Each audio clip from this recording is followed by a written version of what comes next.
Uh, So I'd like to welcome Laura Weisel. Is that the correct way to pronounce your name? Close enough? Close, Weisel. Weisel. That's what I was wondering, was where the emphasis was. Okay, I'll try to remember that. No problem. Laura comes to us from Force Multiplier. I think in the reminder or announcement for this week's session, I had a very brief description of what it was and attached a flyer, but I know Laura is anxious to tell us all about it. Laura, why don't, for your benefit, why we don't always do this, but I think it would be useful if folks took a very brief moment to introduce themselves. And folks, as we go around and do that, keeping in mind that this is an organization that's going to help leverage support for democratic causes. Maybe you can, focus your introductions on your political affiliations and so forth, more so than some of your other activities.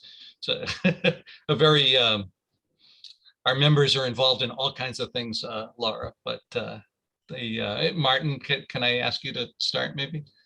Yeah, I'm kind of the technical host here, and Yeah. my name is Martin Kessel, and I'm more involved in local. I've just begun a program. Oh, sorry, we need to mute somebody. Oh, I'll mute Elaine for now. I think that was So where it I'm more was. involved in local Natick government than in national or state issues. I do try to support the candidates I like, which are probably similar to others here. And I'm active in town meeting and open space advisory committee and a few other town committees. Great. Let's see. How about Brian? Good morning. I live in Oak Knoll neighborhood in Natick, town meeting member, and working with the friends and neighbors to improve the Lake Cochituate State Park and water quality. Thank you. Elaine?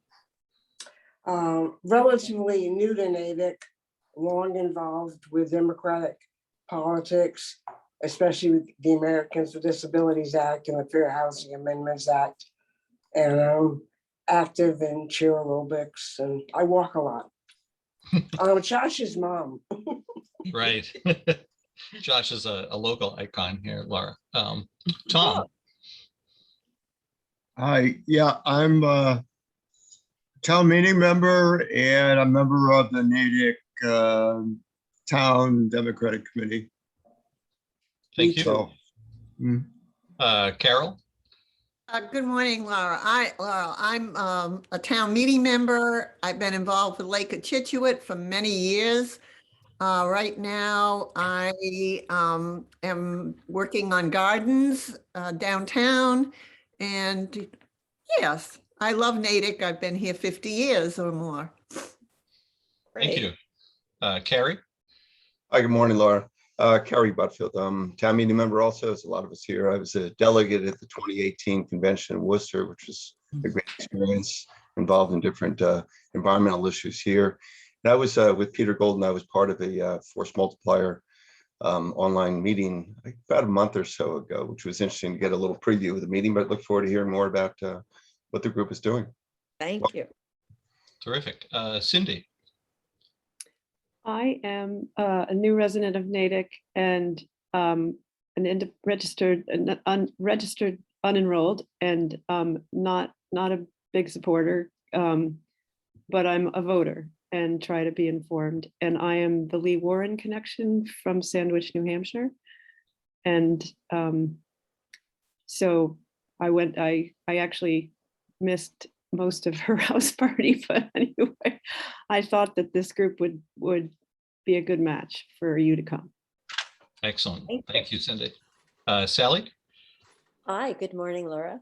I'm fairly new to Natick also, but I'm a sister to Pat Conaway, so I'm an environmentalist by nature and a nurture. And I really enjoy this Coffee with a Purpose group. It's very stimulating, people who really opened my eyes to so much to pay attention to. Really welcome you this morning. Thank you. Thank you. Thanks. And Rick? Rick Devereaux. I'm fairly new to Natick, 4 years, and very new, brand new to town meeting and precinct 8, and getting a whole lot out of these series, and really look forward to today.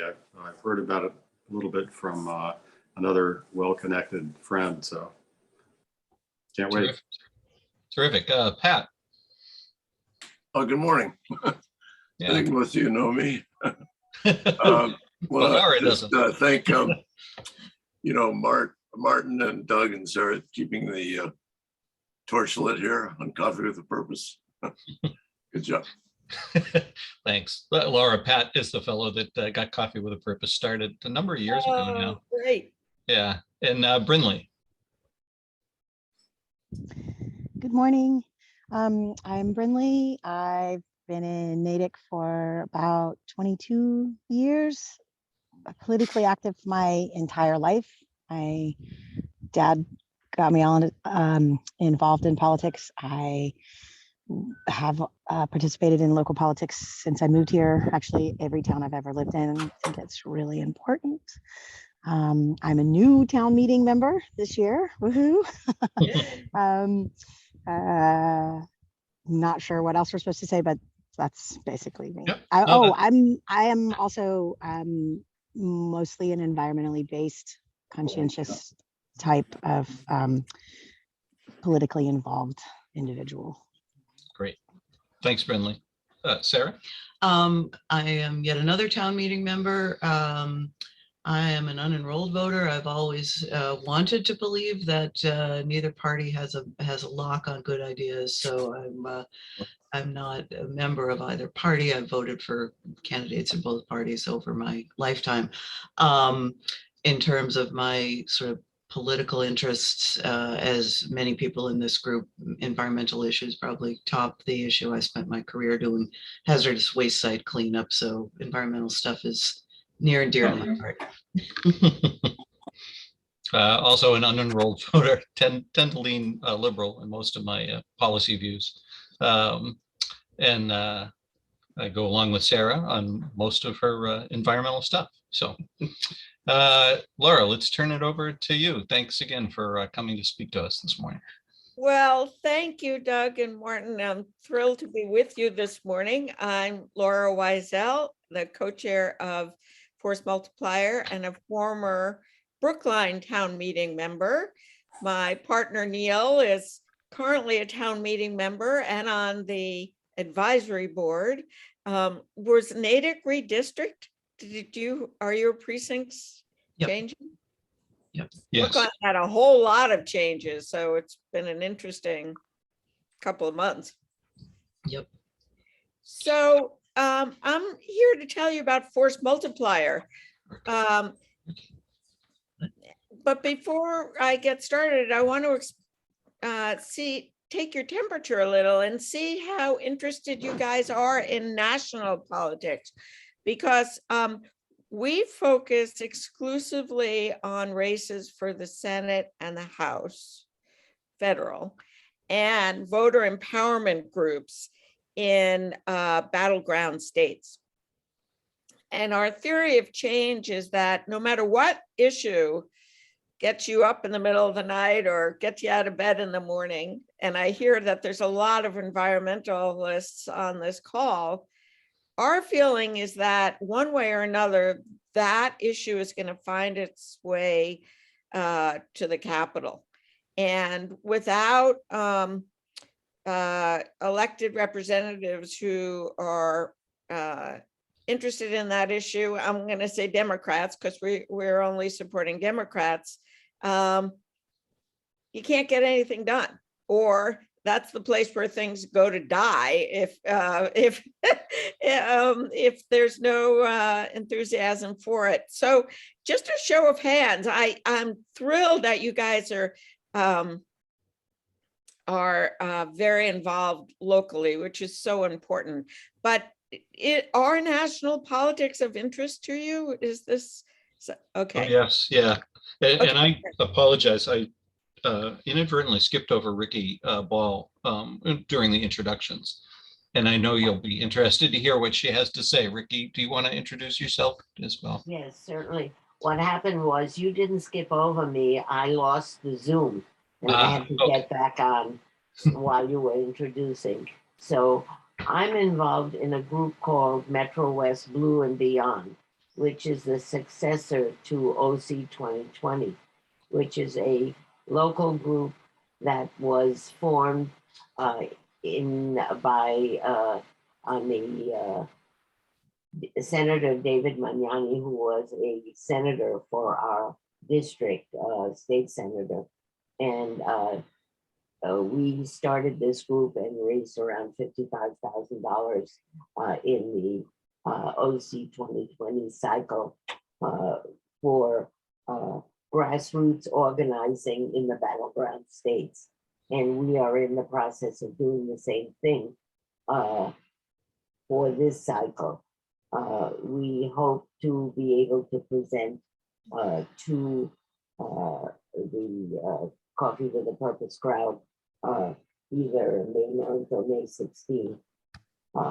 And in some ways, we're doing very similar work to Force multiplier. Force multiplier. Oh God, there I go again. No, I think we're all suffering from that. Oh, okay. At any rate, our emphasis is on supporting grassroots organizations that do the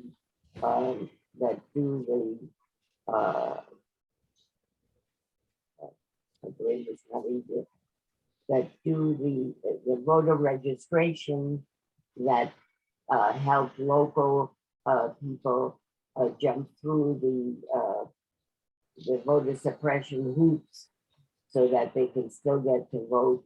And these are specific local groups that have been vetted by, and it's in 3 states, in North Carolina, in Pennsylvania, and in Arizona.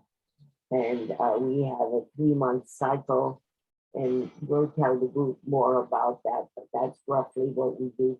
We try and raise money that we funnel to these grassroots groups to enable them to do on the ground organization. Well, thank you, Ricky. We're singing from the same hymnal, as you'll see in a minute. We're also supporting voting rights and voter registration groups in North Carolina, Arizona, and Pennsylvania. So we're doing the exact same thing. So if we can partner together, that would be terrific. So let me. There may be some level of partnership going on right now that I'm unaware of. Great. Yeah. So that's terrific. Great to hear about it. And glad to see that there are a lot of hands went up when I asked about interest in national politics. That's fantastic. So I'm going to tell you a little bit about Force Multiplier. I'm going to show you our 1 page on our website so you can see who we're supporting. And then I'm going to open it up to Q&A.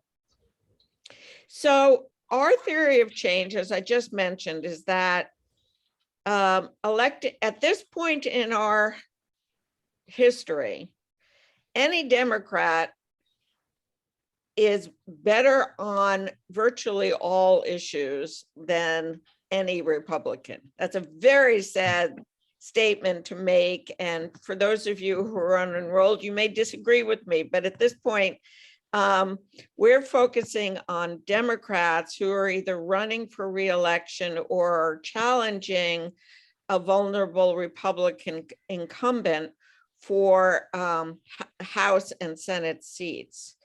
And we've been doing this since 2017. We started after Trump was elected, of course, and decided that because we lived in the blue bubble of Massachusetts, we had to do something, but there wasn't much to do locally. So we looked around and we decided that, like many other organizations, there was an opportunity to flip the House. So we endorsed 15 candidates. They were all challengers. Most of them had never run for office before in places like Iowa and Michigan and Virginia and North Carolina, and 13 of them won.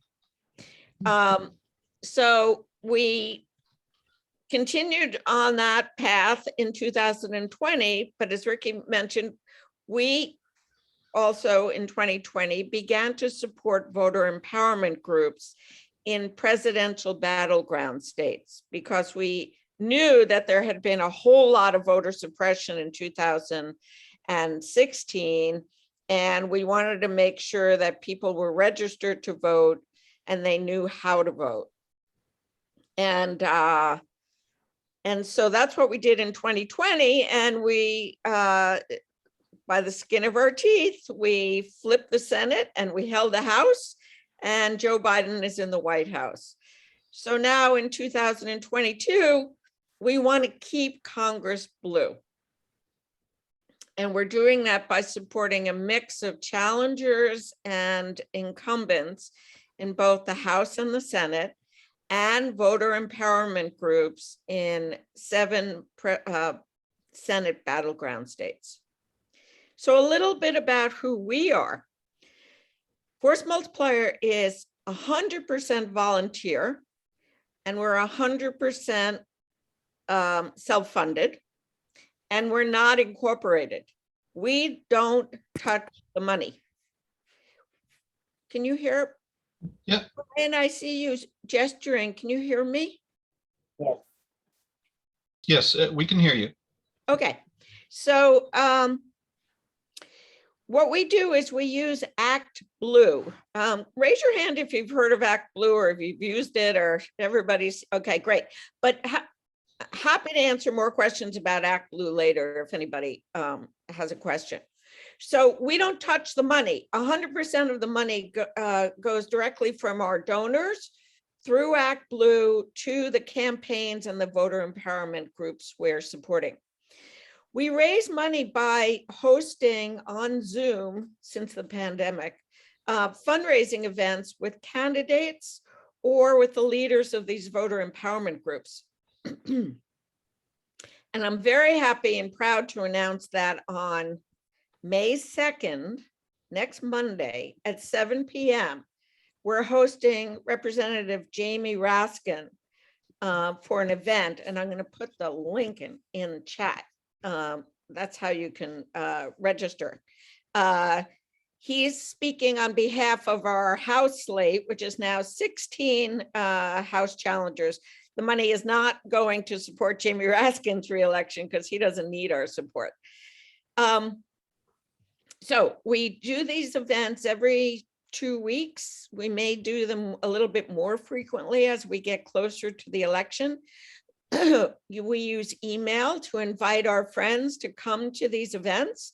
Typically, these events are, there are 100, 150 people on the call. And it really is an opportunity to hear a lot more from one of our candidates or a representative of our candidates about what's going on in the House or in the Senate. They tell us more about their districts and their states and what they're up against. We learn about their opponents, and it's really, and you have an opportunity, they speak for about 15 minutes, and then the rest of the time you have an opportunity to ask questions. So they are a whole lot of fun. So who support? I'm going to share my screen and take you to our website in just a second to show you who we've endorsed. But let me start by saying that we're only interested in supporting candidates who we believe, A, have a chance of winning, not a great chance, but an okay chance, and need our money. So those are our 2 primary criteria. To figure out whether they have a chance of winning, we look at 2 very well-respected, independent, nonpartisan race rating organizations, the Cook Political Report and Larry Sabato's Crystal Ball. We also, when they've done it, we also look at inside elections. So there are really 3 organizations we look at. And what we're looking for are races that are rated toss-up. So these organizations rate every House race, Senate race, gubernatorial race, and presidential race from solid Democrat to solid Republican. And as you know, this country is so polarized. Most people running for office are going to be on one tail of this curve. But there are a smaller number, and it's unfortunate that it's a smaller number, but there are a smaller number that are right in the middle, and they are rated toss-up. So the race can go either way. Those are the races we're interested in, and those are the races we endorse. The second thing we look at is fundraising. So every quarter we look at the previous quarter's fundraising reports that are filed with the FEC to see how the fundraising is going. Because we also want to see that the fundraising is somewhat even. If the opponent is outraising the candidate we want to support by, 10-fold, forget it, we're not going to win. Conversely, if our candidate is wildly outraising the opponent, they don't need our money. So those are our primary and first cut at selecting the candidates we're supporting. So now I'm going to share my screen and tell you a little bit more about, so here's the link I just sent you. And if you're interested in joining us next week and having the opportunity to ask him a question, click on this RSVP link when you get to this page. So our URL is forcemultiplierus.org. It used to be forcemultiplierma.org, because we started in Brookline and Newton and JP, but we've since grown to about 8,800 people in all 50 states. And we thought Massachusetts was a little restrictive. So we changed our URL to forcemultiplierus.org. So when you get to our homepage, which looks like this, and there's a wonderful video on the front page, which I'm not going to play for you. If you go up to this blue navigation bar at the top, I would encourage you to click on Ways to Give. And you'll see a drop-down menu. So we're going to go to the House, FM and the House. As I said, we use ActBlue to collect funds and distribute them to our candidates. So if you click on this blue circle, it takes you to an ActBlue page where you can donate once and your funds are distributed evenly among the 16 candidates. Or if you want to focus your giving on 1 or 2 candidates, you can click on this customize amounts wording, and then they'll take you to a page where you can fill in for each candidate. But let's go back to our website. So here, these are the candidates we're supporting. Notice the pages, the states from where they come: Iowa, Kansas, New Hampshire, Virginia, Michigan, Pennsylvania, Maine, Minnesota, Ohio, California, New Mexico, and California. So there's 16 of them. These are, some of them are in blue bubbles, but they're definitely in purple or light pink districts. Most of them are in states that are purple, like Pennsylvania and Virginia and Michigan. So who are these people? These are people who either ran for office previously and won. Most of them ran for the first time in 2018, and like these guys, and won by narrow margins. In 2020, they all won by fewer than 5%. Cindy Axney in Iowa won by 1.2%. Chris Pappas won by a tiny amount. So did Charisse. And now they've been redistricted. In some cases, their districts are even less Democratic. So they're up against even higher hurdles. This time we're adding challengers. We have supported, since March 2021, we've been supporting incumbents, but just last week, we added challengers to our slate. Amelia J., Gabe, Hillary, Greg, and Rudy are all challengers. They're running in districts that have become a little bit more Democratic. And so we believe that they have a chance of flipping a seat.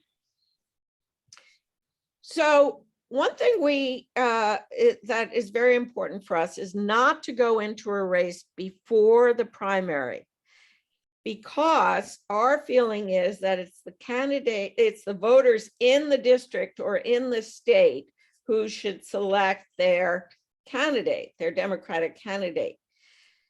And so we don't go in pre-primary typically, except when the field has cleared and there's only one Democrat running for the primary.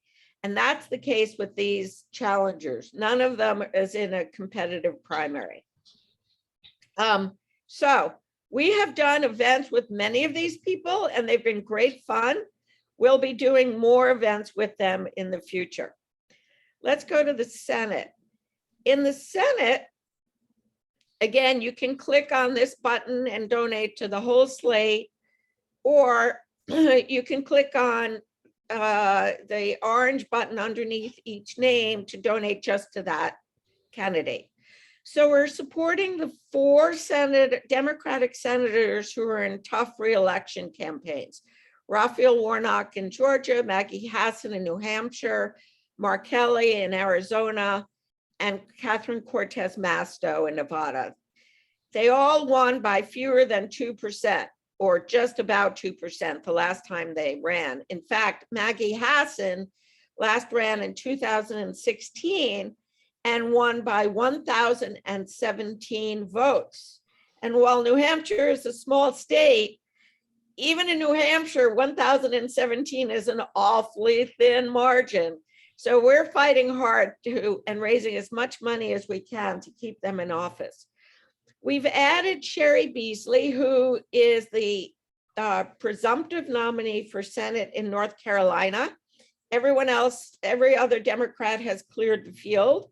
Her race is rated either toss-up or lean Republican, and she's the former Chief Justice of the North Carolina Supreme Court. In the 2 other states where we think we can pick up a Democratic seat, there are competitive primaries, and we're not picking a horse in the primary. We're waiting to see who wins before we give that winner money. So in the meantime, what we've done is we've created what are called nominee funds in Act Blue. A nominee fund, think of it as an escrow account. The money we donate is held in escrow until the day after the primary. And then whoever won receives all the money in that escrow account, which is important for 2 reasons. One, because these are really hard fought primaries, all the candidates running for the Democratic primary will have spent down their resources to 0. So on the day after the election, they won't have any money in the piggy bank. And the day after the primary, they'll be in a general election in Pennsylvania, perhaps facing Mehmet Oz, and in Wisconsin facing incumbent Ron Johnson. And so these nominee funds will help them get off to a good start at the beginning of the general election. And in Wisconsin, the primary isn't until August. So they have very little time to raise money for the general election. So these nominee funds are really important. Finally, a quick but really important shout out to our voter empowerment groups. So here we're supporting grassroots, pro-democracy, neighbor-to-neighbor, peer-to-peer organizations in two different populations. The first population are called Blue Surge voters. Blue Surge voters are people who did not vote in 2016, either because they weren't happy about either candidate, or they were too young to vote, or voter suppression kept them away from the polls. But they did vote in 2018 or 2020, and they are the reason Joe Biden is the president. It was this turnout population, new, quote unquote, new voters in 2018 and 2020 that swept the Democrats into power in Washington. So the big push is to work with grassroots voter empowerment groups in our 7 states that I just mentioned, to get these turnout voters back to the polls in 2022.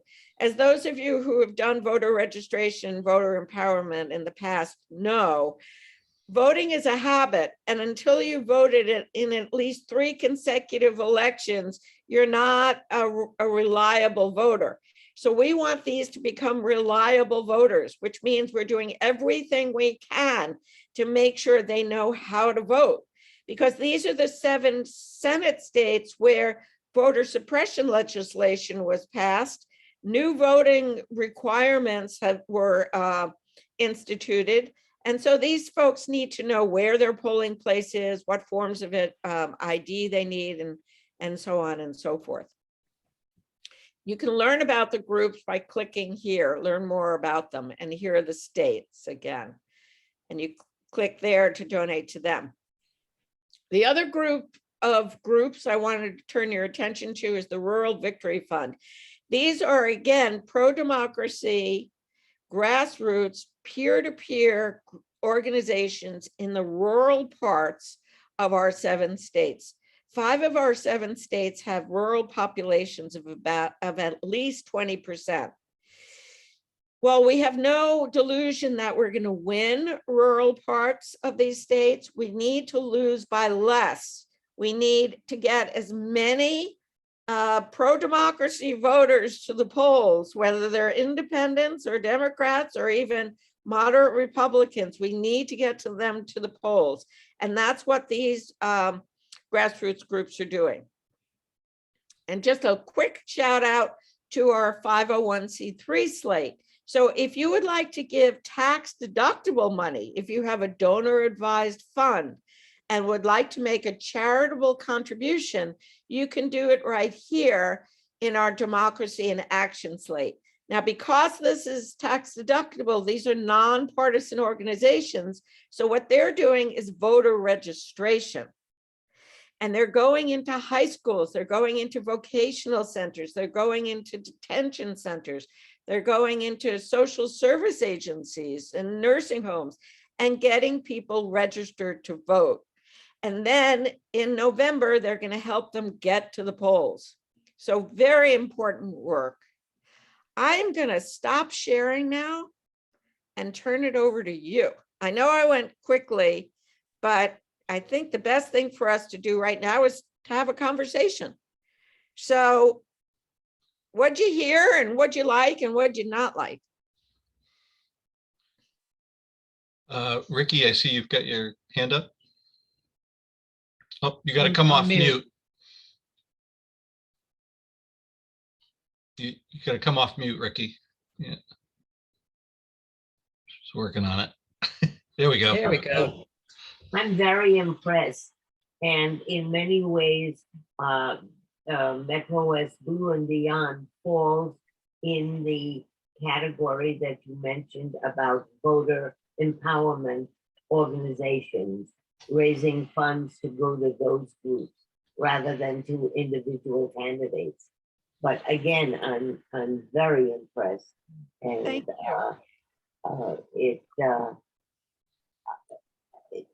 I'm well.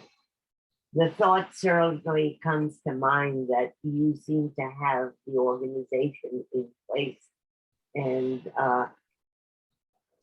it strikes me that that's something that perhaps we should be joining instead of replicating. I don't know. Maybe we're adding on to the same effort that you're doing, but with the people that we know, rather than so that's my initial reaction. One thing I have to say, and it was very disturbing to me. I listened to it yesterday. The Attorney General from the state of Michigan was on television and describing the activity of the Republicans in Michigan. Hold on one second. Let me just get this call off. Hello. While Ricky is talking, I just Okay. want to let you guys know that we're called Oh. Force Multiplier because the only way we can have an impact is by joining together. So Ricky, I put my email address in the chat. And Doug and Martin, maybe you can send Ricky my email address, because I would love to meet with your organization and see if there are ways to work together. Okay, because it makes no sense to expend double the energy. Let's just do it together. And we have an event scheduled on May 17th with the Rural Democracy Initiative, where we're going to meet the head of the Rural Democracy Initiative and the leaders of at least 2 of these voter empowerment groups. So you can hear directly from them what their strategy is and how many doors they've knocked and who they're training to organize. So I think I would love to talk to you, Ricky, about ways we can work together. Yeah. But I really want to finish this one thread about what I heard yesterday, and it was really frightening. The race in Michigan for the Secretary of State and for the Attorney General, that has been targeted by the far right in the local race. And if they get control of the Secretary of State and the Attorney General, they can rig the rules on the ground for the votes in Michigan, and they can nullify the election by controlling that Secretary of State's office. And if they control the Attorney General's office, there is no legal way to stop them.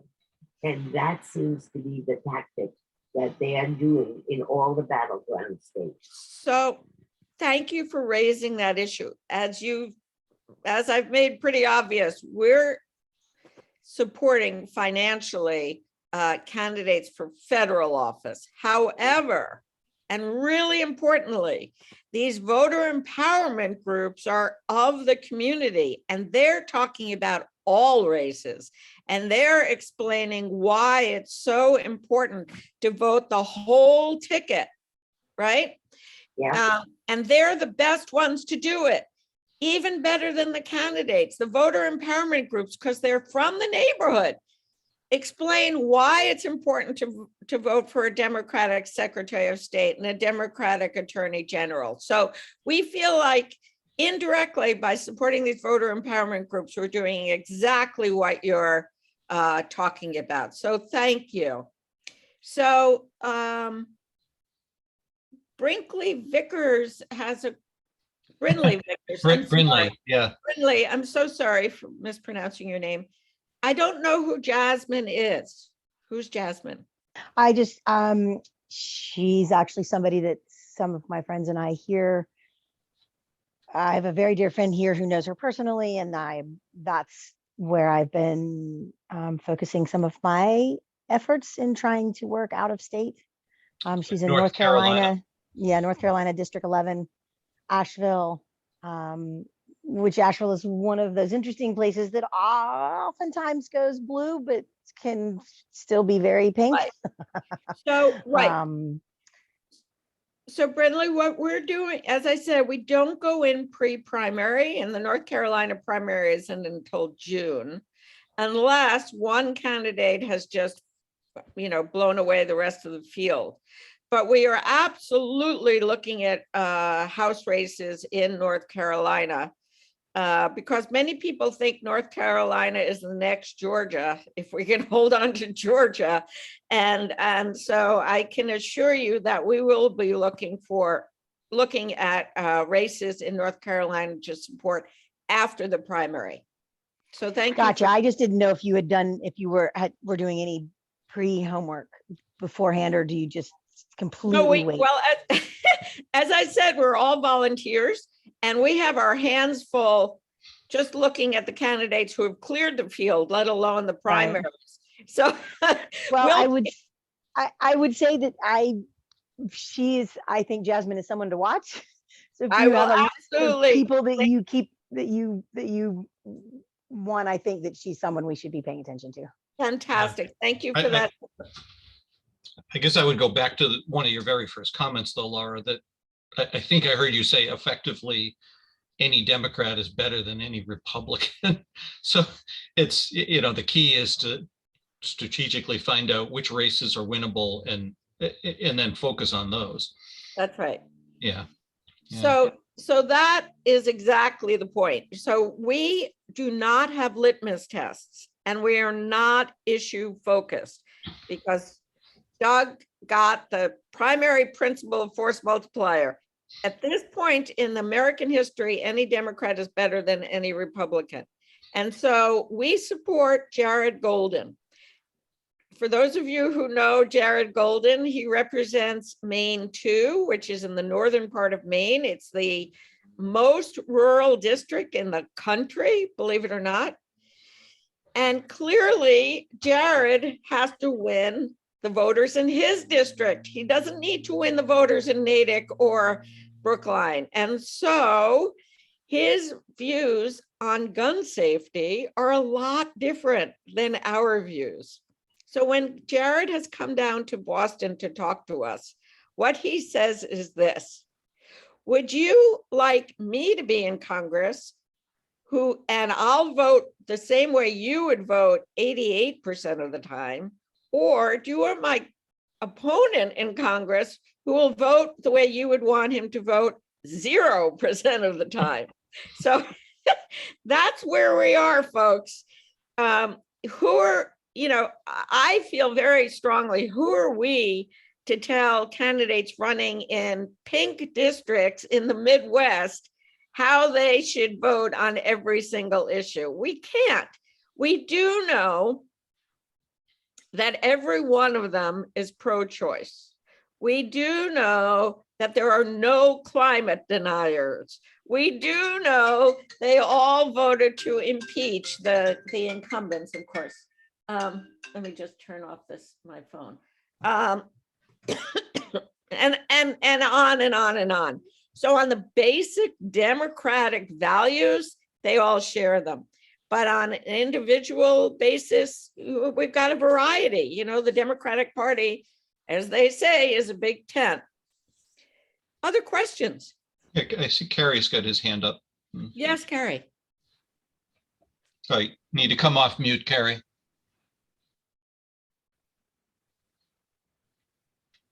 There you go. I just got back from last night from a week in Maine, up in the Lakes region near Sugarbush, and with my girlfriend and dog. We saw many a Trump sign out there, and it's right. Yep. World up there. But exactly right. Yeah, it's something else. I was curious about Wisconsin, though. I'm not sure. I know it's one of the organizations or states you mentioned earlier as trying to raise money for. I'm just wondering if at this stage, what the temperature is there in Wisconsin. I know that Ron Johnson is just, I don't know if he's just one of the worst of the worst, the way he kind of influenced Trump to change those tax laws, to benefit himself with his company that he had part ownership in and raked in all this money. It's just they're a bunch of corrupt individuals. Is there at this point, what's your sense of Well, Wisconsin? right. We believe there's a chance to flip Wisconsin. We think that, I mean, Ron Johnson is very, very unpopular. It's really going to be a turnout issue. Can we get, and of course, like many states, Milwaukee and Madison are deep blue. And then there's smatterings of Dems all over the country. So we happen to be supporting a lot of rural organizations in Wisconsin, like the Wisconsin Farmers Union and Leaders Igniting Transformation, which is an indigenous organization of young people getting them out to vote. These are the pockets of blue people that we got to get to the polls, in addition to Madison and Milwaukee. And the umbrella organizations that we're working with that helped us identify these grassroots groups are extraordinarily strategic about which subpopulations, which communities need to be mobilized. And so we feel like Wisconsin is a really good place to invest, but it's not a sure thing at all. So that's why we need money to go to Wisconsin. And just a moment on the word money. I know we all hate money in politics. We all wish Citizens United had never been,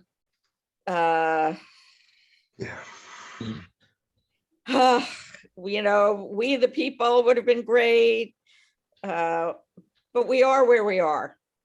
And there is a lot of money in politics right now. And the only way you can win is by getting your name out and getting your message out. And that costs money.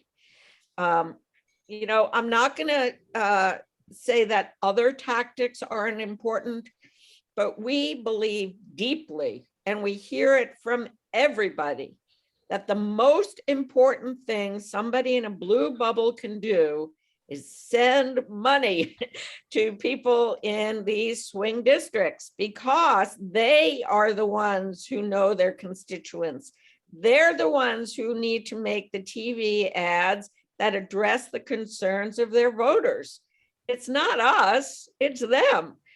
So if we send them the money, they can produce the ad, they can get up on TV, and it's all about name recognition. I know that's crazy, but so many people pay no attention to politics. Obviously, we're all politics and news junkies, but that's not the American public. The American public typically decides, or at least those that are persuadable, you know, they decide in the last 2 weeks who they're going to vote for. So the more we're on TV, the better. And TV is expensive. Super expensive. They see the name John Q. Public up there. It's like, oh, I recognize that name. I'll just vote for him without understanding what the real issues are, what this person is doing. Right. Pat, I see you have your hand up. If you come off mute before you speak. I was just curious about one thing, is the way the Republicans are ramping up on these culture war issues and their authoritarianism, you know, all over the country. Is that something that, you know, Democrats could use even in these local races to turn out more votes to the grassroots? So a couple of things. One, the best place to get an answer for that is next Monday at 7 p.m. Let's ask Jamie Raskin what he thinks. That's the beauty of these events we do. You can ask those kinds of questions of candidates, and the audience is small enough that there's a good chance your question will be asked. But beyond that, let's think about what's coming down the road, right? Unfortunately, things are not looking good for Roe v. Wade, and that's going to happen in June.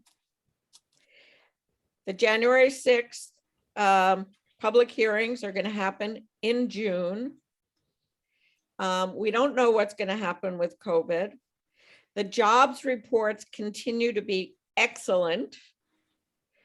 And so we, in fact, had Matt Cartwright, who's the vice chair of the Democratic Policy and Communications Committee, on a Zoom last week. And because it was a public meeting, he didn't want to go into too much detail, but they are ready to roll out a messaging campaign that focuses on pocketbook issues and issues of relevance to voters around the country.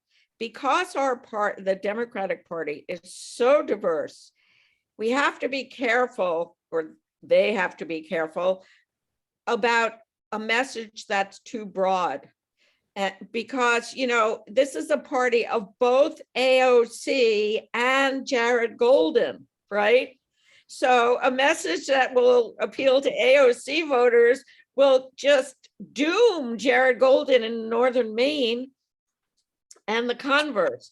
So it's a very nuanced strategy, but we heard that they're ready to roll out the strategy, and we are very eager to hear it. So I didn't answer the culture wars question directly because I don't know the answer yet, but I do know they're planning something. And I know Jamie Raskin would have an answer on Monday. Thank you. I had two questions.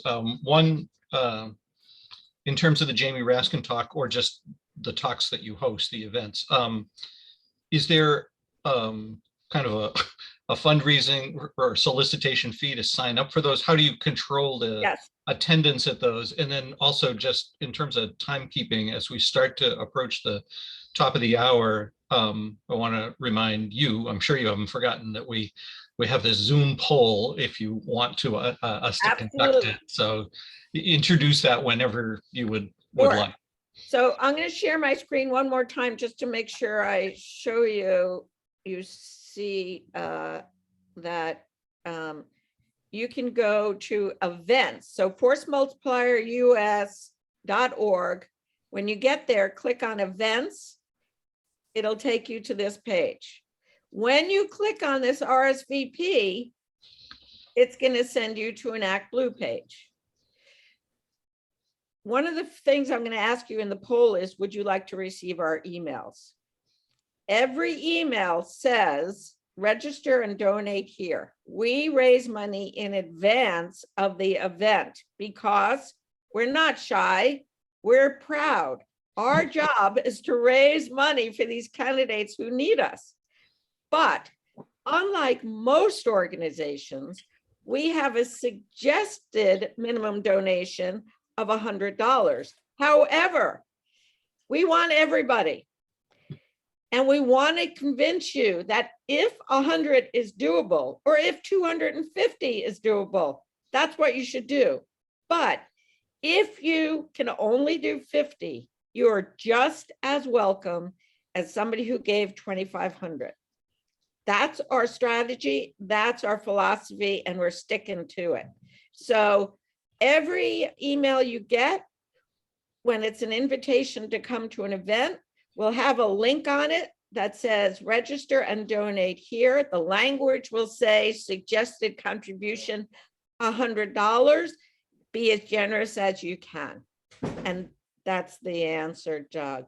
And thank you for asking that question. So the average donation is about $100 per event. But once people have been to one event, they like coming to the others. So they start giving on average $100 per event. But we have donors who give $50. We have donors that give $1,000 to every event. And everybody's welcome. So with that, I'm going to stop sharing. And I am going to tell you that Doug and Martin and I figured out how to do a Zoom poll. This poll has 3 questions. And I'm only going to focus on the first question for now. The first question is, would you like to receive our emails? You will receive invitations to come to these 2 fundraising events a month. And here's what we say about our emails. If you're receiving were deluged by emails from Emily's List and the DNC and Nancy Pelosi and Chuck Schumer, and you believe in our research, you trust our judgment that we're focusing only on those races that need our money the most, then you can start unsubscribing from all those other emails you're receiving. At the bottom of every email you get from the DNC or Emily's List, there's an unsubscribe button. Click on it and unsubscribe. And when you get a text, type in STOP and you'll be taken off. When you donate through our Act Blue pages, and please never go directly to Act Blue because then you'll really start getting emails. But if you go through the links on our emails or you go to our website, you'll go to an Act Blue page that Force Multiplier created, and you'll have the opportunity after you make a donation to click on a little window. The window says, would you like to receive more information from this candidate or this group? And I would encourage you to say no. That will stop any more emails from coming. I can't say it'll stop all the emails that are already loading up your inbox, but at least you won't be adding to your inbox. The other two questions on the poll are, would you like to be somebody we call a multiplier? That's somebody who forwards our emails. And if you have any interest in doing that, either just forward our emails after you receive them or click yes on question number 2 and we'll teach you how to do it. The third question is, would you like to host a meeting just like this? We call them Zoom house parties. We do all the work. All we ask you to do is pick a date, invite all of your friends from anywhere in the country to join you on Zoom. We'll send you the invitations, we'll send you the Zoom link, and we'll send you me or somebody like me to do the presentation. And then you can hang out with your friends either before or afterwards if you'd like. They're really fun and they're easy to do. So I would encourage you to consider that. So Martin, would you launch the poll? Yep, I think I have just done it. You have? Yeah, right. And I think we learned from our experimenting that Martin can't vote himself because he's launched the poll, but you can separately let Laura know how you feel. I'll let you know, yeah. Right. So I'm seeing that the responses. So when we get up to 13 or 14, we'll be good. Yes, Cindy. So I already get them. Do I say yes again? Yes, please. We will not, we deduplicate all the time. So you won't get 2, I promise.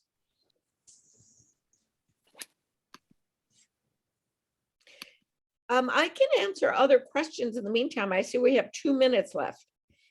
Well, and we can certainly go past 10. I just wanted to let you know that, some folks need to drop off. Often we chat well past 10, but. Yeah, I had a question, Laura. I was one talking about Wisconsin. I went to, even before you brought it up, I went to the events page and started the registration process. I was going to make a donation and saw the candidates that you mentioned. Is there a way to just, opt out and just put it towards that general, fund towards Wisconsin? Is it custom? Oh, sure. So if you go back to the Senate page. Yeah. You'll see an orange button underneath the map of Wisconsin. Scroll down. Okay. Actually, I can work on it later rather than take time from your or sending an email. Yeah, it'll say donate to the Wisconsin nominee fund. Okay. And then Ron Johnson, I just. That's great. So we're going to everyone who, even if you don't respond to, if you donate to well, do you want to come to the Raskin event? Oh yeah. Okay, so even if you put in $5, that would get you the Zoom link. If you don't mind, as much as you can, but put most of your money on Wisconsin and just put some money on the House slate, and then we'll be good. Okay. Thank you.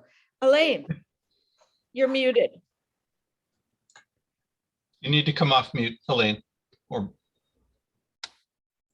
There you No go. questions. Oh, no questions. Great. So I'm seeing that some people have not answered the poll. Is anybody having trouble with it?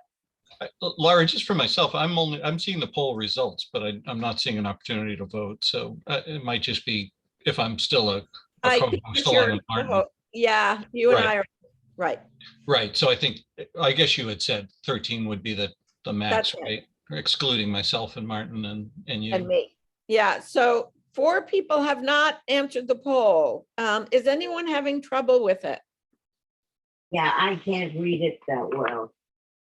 Okay, the first question, Ricky, is would you like to receive our emails?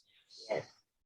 So do you see the yes button on question? Yeah, I answered that. Okay, the second question is, would you like to become a multiplier, which means forwarding our emails? Yeah, not at this point. Okay, so click no. Yeah, I did that. And then the third question is, would you like to host your own house party?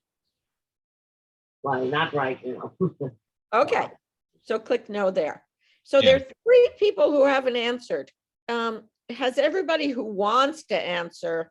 Is there a submit button at the end? Yes, there's a submit button. Yeah, Yeah, I don't see what everybody else sees, so. scroll down and It's red, I think, right, Ricky? Do you see it? No, I don't see it. Can scroll you, down.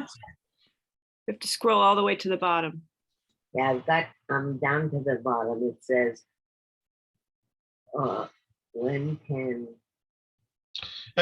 If we're not successful with this, we can separately record that, Yeah. and give you Yes, no, Ricky's no. email, since that was the one question that she answered. Yes, So, that's great. Yeah. Okay, so has everybody answered who wants to answer? Okay, Yes. looks and that Martin, way. Martin, if you would just click end poll. Yep. Then we're done, and then we can download the, Would we you don't like- have to share, we don't have to share the results. If you just end the poll, we're good. Okay, Thank you, everybody. So it's 10:02. I'm happy to stay on, but Yeah, no, we could continue the discussion. Rick, have you got your hand up? Did you want to ask someone? Sally had a, Just a quick question. Hi, Laura. If we were to donate from, to a charitable, one of the charitable things or a bunch of them, where do we get the donation confirmation for tax receipt purposes? Does it come from you or does it come from them? good question. So if you want to use a credit card, you click on, let me share the screen again so you can see here. So you go to ways to give, you go down to voter empowerment. Yep. And if you want to do the tax deductible, you click on FM's Democracy in Action slate. Yeah. That takes you to a description. Mm-hmm. And if you click on the donate, it takes you to, do you see it says charities in the upper left-hand Yep. corner? Yep. This is Act Blue Charities. So Okay. if you're using a credit card, your donation would, you would get a tax receipt from Act Blue. Okay, got Okay. it. Thank you very much. If you want to write a check, if you have a donor advised fund Mhm. or a family foundation, or you want to use your RMD and you want to send money directly from a financial institution, email me and I'll give you the information you need in order to see right here, click on Laura Weisel here. Send me that sends me an email that you're interested. And then Okay. we can, I can tell you how to write a check. Thank you. Sure. Sally, did you have your hand up too? Did you? Yes, can you hear me? Yes, yep. Okay, thank you so much, Laura. This is more just a testimonial thanks because the website looks excellent and to see what the key races in the states are is really helpful.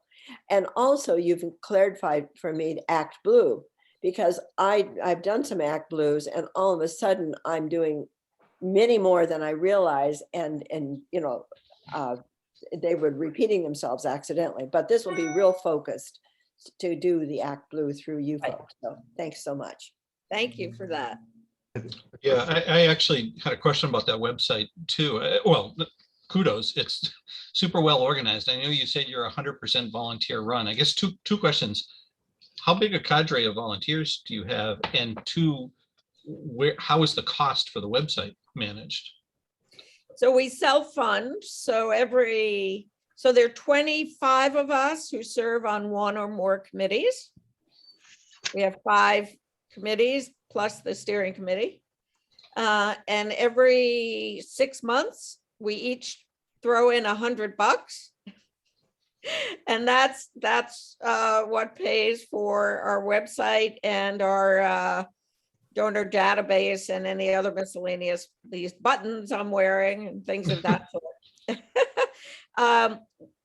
We have the volunteer services of an amazing graphic designer. So the design of the website is the head of our the designer is the head of our communications committee, and she's amazing because this is her business, but she does it for free for us.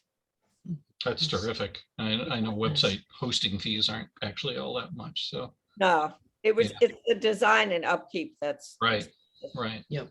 Carrie, you have a question? Yeah, it's just sort of a testimony as well for the work you're doing. And it sounded like back in 2017, you started out in Brookline, JP, and one other town there. Now you've gone to what, 88 different organizations across the country? So we have about 8,700 people who receive our emails. We were up to 11,000 just before the 2020 election. And then, like every political organization, people unsubscribe, but now they're coming back. And we're in all 50 states. We have a major donor in Hawaii, and I'm just so eager to do a house party live at her house. I haven't been invited yet. I'm super excited of your group acting as a clearinghouse. I was never politically active until 2016. I had never gone to a rally or a protest or donated to anything more than select board candidates here in Natick. And, you know, with the Trump getting in, that really swung me very hard into, for me, the new world of political action. And I made a bunch of what I refer to as rage donations to assorted candidates and groups, you know, supporting voting rights and what have you. And I am now bombarded. I very carefully didn't give any of them my email. I did it all by check, but I am so bombarded with mail. And the concept that I can write to all those people and say, I am donating through this one organized group, please take me off your mailing list. I mean, I didn't donate to them to get 50 letters a year. And so I'm excited about that. So, you know, I need to be really clear and honest that these campaigns buy and sell each other's lists, right? So if you click, no, I don't want to receive any more information for the campaign, you won't be adding. But you have to take an action to click that unsubscribe button at the bottom in order to slow down the. Well, I'm talking about stuff in the mail. Postal mail. I did it that way deliberately so I wouldn't get the emails. So now you I never gave them my email, but now they bombard me with paper documents. I get something from the Democratic Senatorial Campaign Committee like every week. Yeah. And it's very frustrating. So that's, you know, I'm going to write back to all of them by snail mail and say, take me off your list, and tell them why, so they know what's going on. But that's super exciting because it's just, I mean, I have a stack. I saved it for a year just to see how it would be. I have a stack of foot tall of requests for money. So yeah, one of the things we got a lot of compliments for in 2020 was encouraging people not to give money to Amy McGrath. You remember Amy McGrath? Yes, Becky? Arizona. Right. So everybody wanted to kick Mitch McConnell out of the Senate. But our research showed that there was no way he was going to lose. And she was making money hand over fist. People were just throwing money at her. So they were throwing money at a losing race. And so what we said, I did 100 house parties. This is the equivalent of a house party. 100 times I said to people, let's make Mitch McConnell the minority leader. Donate to Raphael Warnock and John Ossoff. Yeah, yeah, that strategic look at it is super important. Pat, you've got your hand up. I just had a quick question, Laura. Do you collaborate, like there's the group that Ricky Ball is or affiliated with, and then Stacey Abrams group, the Fair Fight group, and do I get a lot of information on Moms Demand Action on Guns. Do those groups really try to register people to vote and that kind of thing too, or? So Moms Demand Action is a PAC, as far as I know. It's either a C4 or PAC. It is partisan, but it has a focus I 1,000% agree with, but they're focused on one issue. So they're taking one tact, right? Fair Fight is about voter empowerment and then voter protection. And later on in the cycle, we'll start supporting organizations that are doing voter protection, which means making sure that people's votes are counted, which, as Ricky was saying earlier, is so scary. We got to make sure that everybody's vote is counted. So Fair Fight was the second organization Stacey Abrams organized. The first one she started was called the New Georgia Project. We supported both the New Georgia Project and Fair Fight in 2020, and we supported two House candidates, Carolyn Bordeaux and Lucy McBath, and we supported Raphael Warnock and John Ossoff. We went big in Georgia. We raised $7 million in 2020. 2 of that 7 million went to Georgia. But it turned out to be a pretty good investment. Absolutely. Boy, were we happy on January 5th, and boy, were we horrified on January 6th. But anyway, so what we are about to do is add the New Georgia Project back into our 501c3 slate, our Democracy in Action slate, because to their enormous credit, early on, they were saying, we don't need the money. Here are the other groups that need our money, that need your money. And now they're saying, we need your money. So we'll be supporting them. What we love about Fair Fight and New Georgia Project is once they've filled their funding gap, they give money to other organizations. They are allowed to do that, and they do it. So they re-gift. So I never have to worry with those two groups that they're sitting on a pile of money, because that's not what they do. One quick question, Laura, do you make these decisions on putting together money? Is this your steering committee that makes the decisions? So we have a political research committee of 9 people, all of whom, I'm one of them, are political junkies. We read all the blogs and we subscribe to newspapers in the states that we're interested in. We're looking at the opponents and how much money they're raising. We're doing as much research as we can. We talk to the campaigns, and the political research committee recommends candidates and groups, and then it's taken to our steering committee for another review, and then that's where we approve it. So we're now on our 4th House slate, because, you know, as states redistricted, right, and new House districts became obvious, some of the candidates we had supporting became no longer needed our money. So in Texas, for example, we supported Colin Allred, who represents Dallas, and his race was rated toss-up, and we've been supporting Colin since 2018.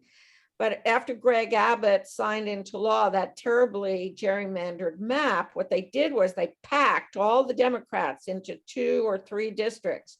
And so Colin's district went from toss-up to lean Democrat, because he put all Greg Abbott and the legislature put all the Democrats in one district, making all the other districts Republican. And so we took Colin off our slate because he didn't need us anymore. But he loves us and he knows what we do. So last week, when we did an event with Matt Cartwright, who is in a toss-up district, Colin introduced him, and Colin stayed on the Zoom call for 15 minutes telling us how wonderful Matt was and why force multiplier strategy was so important. So even our alums are loyal. It was very nice. That's terrific. Well, Laura, I can't thank you enough for taking the kind of time to come speak with us, but more importantly, for all the work you're doing. I think some of us will be visiting your site and signing on for things. And Sarah and I will separately give you our votes for those poll questions. Thank you. That would be great, because for those of you who said yes, hopefully you'll receive one email about Jamie Raskin today and another one next week. But if you don't get the one today, either go to our website or wait for the email you'll get next week.